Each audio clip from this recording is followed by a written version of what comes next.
Hello नमस्कार सभी UPSC students और पीसीएस की तैयारी करने वाले स्टूडेंट्स। मेरा YouTube channel only UPSC civil exam 88 by धंधलाल सर। इस चैनल को आप लाइक सब्सक्राइब शेयर ज़रूर करें। आज मैं इंडियन इकोनॉमी के टॉपिक इंडस्ट्रियल सेक्टर या औद्योगिक क्षेत्र से 5 क्वेश्चन करवा रहा हूँ। एग्ज़ाम की दृष्टि से इम्पोर्टेंट है और मेरे इस चैनल को आप सब्सक्राइब जरूर करें। और काफ़ी मैंने मिनी टेस्ट सीरीज करवा दिए हैं, उन्हें आप जा कर के सर्च करके देखें। क्वेश्चन नंबर 1, निम्नलिखित में से कौन औद्योगिक श्रमिकों के लिए उपभोक्ता मूल्य सूचांक जारी करता है? ऑप्शन ए भारतीय रिजर्व बैंक, ऑप्शन बी आर्थिक मामलों का विभाग, ऑप्शन सी श्रम ब्यूरो, ऑप्शन डी कार्मिक और प्रशिक्षण विभाग। ये प्रीलिम्स में पूछा हुआ क्वेश्चन है, तो इसमें राइट आंसर है ऑप्शन सी श्रम ब्यूरो औद्योगिक श्रमिकों के लिए उपभोक्ता मूल्य सूचांक जारी करता है। ठीक है, तो राइट आंसर क्या होगा? Option C. Next question, Bharat में किसी सार्वजनिक क्षेत्र के उपक्रम को महारत्न का दर्जा प्राप्त करने के लिए आवश्यक शर्त हैं। कंपनियों के बारे में महारत्न कंपनी, नवरत्न कंपनी, तो महारत्न जो कंपनी है उनके लिए क्या शर्त है? ऑप्शन 1 इसे नवरत्न का दर्जा प्राप्त हो, ऑप्शन 2 भारतीय शेयर बाजार में सूचीबद्ध हो, ऑप्शन 3 पिछले 3 वर्षों में उसकी सालाना शुद्ध संपत्ति रुपए कितना 25,000 करोड़ रुपए से अधिक हो। युक्त में से कौन सा से कथन सही है? ऑप्शन ए केवल 1, ऑप्शन बी केवल 2, ऑप्शन सी केवल 1 और 2, ऑप्शन डी सभी। तो इसमें राइट आंसर क्या है? तो इसमें राइट आंसर हमारा ऑप्शन सी है। ऑप्शन 1, 2 दोनों सही है। उसे नवरत्न का दर्जा प्राप्त हो, वह भारतीय शेयर बाजार में सूचीबद्ध हो और उसके बाद में पिछले 3 वर्षों के दौरान कंपनी की औसत सालाना शुद्ध संपत्ति कितनी होनी चाहिए? इसमें 25,000 दे रखा, वो गलत है। कितना होना चाहिए? 15,000 करोड़ होना चाहिए 3 वर्षों में शुद्ध सालाना संपत्ति। ठीक है, या प्रति वर्ष औसत कितनी होनी चाहिए? कितना होना चाहिए? 5,000 करोड़। ठीक है, ये याद रखना है। या फिर 3 वर्षों के दौरान कंपनी का औसत सालाना कारोबार कितना होना चाहिए? 25,000 करोड़। औसत सालाना कारोबार कितना होना चाहिए? 25,000 करोड़। या फिर शुद्ध सालाना संपत्ति 15,000 करोड़ होनी चाहिए। और वैश्विक स्तर पर कंपनी की महत्वपूर्ण उपस्थिति हो, उसे महारत्न कंपनी का दर्जा दिया जाएगा। नेक्स्ट क्वेश्चन,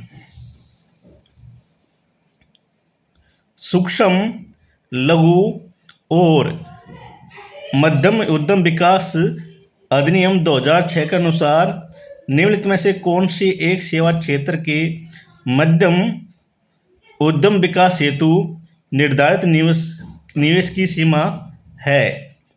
ऑप्शन ए रुपये 10 लाख से अधिक और 2 करोड़ से कम, ऑप्शन बी रुपये 2 करोड़ से अधिक और 5 करोड़ से कम, ऑप्शन सी रुपये 5 करोड़ से अधिक और 10 करोड़ से कम, ऑप्शन डी रुपये 10 करोड़ से अधिक।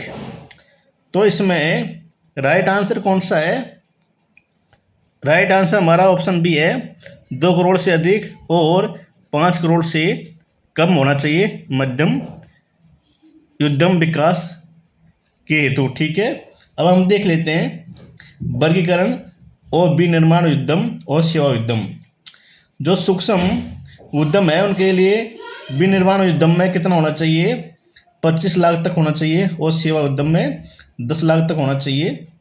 ठीक है, फिर लघु में जो विनिर्माण उद्यम में रुपये 25 लाख से 5 करोड़ तक होना चाहिए और सेवा उद्यम में 10 लाख से 2 करोड़ तक होना चाहिए। और मध्यम में विनिर्माण उद्यम में रुपये 5 करोड़ से 10 करोड़ के बीच होना चाहिए, जबकि सेवा उद्यम में 2 करोड़ से 5 करोड़ तक होना चाहिए। तो ठीक है, क्वेश्चन हमारा क्या है, कौन सी एक सेवा क्षेत्र में मध्यम उद्योग है तो निर्धारित निवेश की सीमा है, तो उसमें हमारा राइट आंसर हो जाएगा ऑप्शन बी, 2 करोड़ से अधिक और 5 करोड़ से कम। ठीक है, अब इसमें सेवा क्षेत्र की बात करा दे रखा है, अगर विनिर्माण उद्यम होता है तो कितना होता है, उसमें होता है फिर 5 करोड़ से अधिक और 10 करोड़ से कम, ये हमारा आंसर हो जाता। तो हमें इन टॉपिक्स पे ध्यान देना जरूरी होता है। सेवा क्षेत्र के बारे में पूछ रहा है या विनिर्माण उद्यम के बारे में पूछ रहा है। नेक्स्ट क्वेश्चन, निम्नलिखित में से कौन सा एक युग्म सुमेलित नहीं है? ऑप्शन ए, ये इस्पात संयंत्र है, ये जिनके सहयोग से शुरुआत की है उनके नाम है। ऑप्शन ए, बोकारो इस्पात संयंत्र जर्मनी। ऑप्शन बी, भिलाई इस्पात संयंत्र सोवियत संघ। ऑप्शन सी, राउरकेला इस्पात संयंत्र जर्मनी के सहयोग से। और राउरकेला इस्पात संयंत्र जर्मनी के सहयोग से, दुर्गापुर इस्पात संयंत्र यूनाइटेड किंगडम के सहयोग से। तो इसमें कौन सा युग्म से सम्मिलित नहीं है? तो इसमें ऑप्शन ए, जो बोकारो इस्पात संयंत्र है, ये सोवियत संघ के सहयोग से शुरू किया है, जबकि इसमें जर्मनी दे रखा है वो गलत है। इसलिए बोकारो इस्पात संयंत्र सोवियत संघ के सहयोग से, भिलाई इस्पात संयंत्र भी सोवियत संघ के सहयोग से, राउरकेला इस्पात संयंत्र जर्मनी के सहयोग से, दुर्गापुर इस्पात संयंत्र ब्रिटेन के सहयोग से। फिर वो नेक्स्ट क्वेश्चन है, कौन सा युग्म सुमेलित नहीं है? औद्योगिक प्रदेश देश। ठीक है, ऑप्शन ए, रूर जर्मनी।